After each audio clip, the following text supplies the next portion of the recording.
আজ বলো কোথায় এসেছো? আমাদের মজা হয়েছে অনেক, আমরা অনেক মজা করেছি আজকে, খুবই মজা করেছি আজকে বছর পর সব বোনেরা মিলে একদম। আমরা এবার লাঞ্চ ডিনার করবো এখন। Lunch dinner. বাবাই তোমার কিরম লেগেছে? ওর তো খুব ভালো লাগবেই।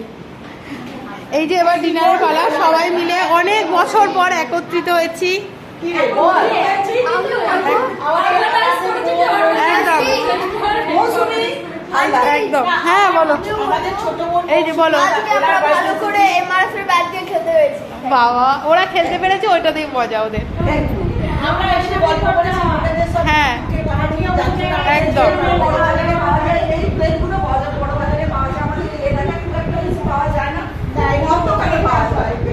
এই যে দিদিরা চলে যাও সবাই।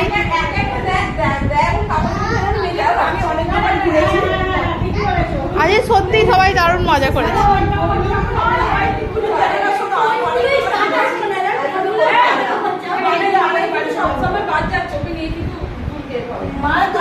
হ্যাঁ এটা ভিডিও করছি এটা।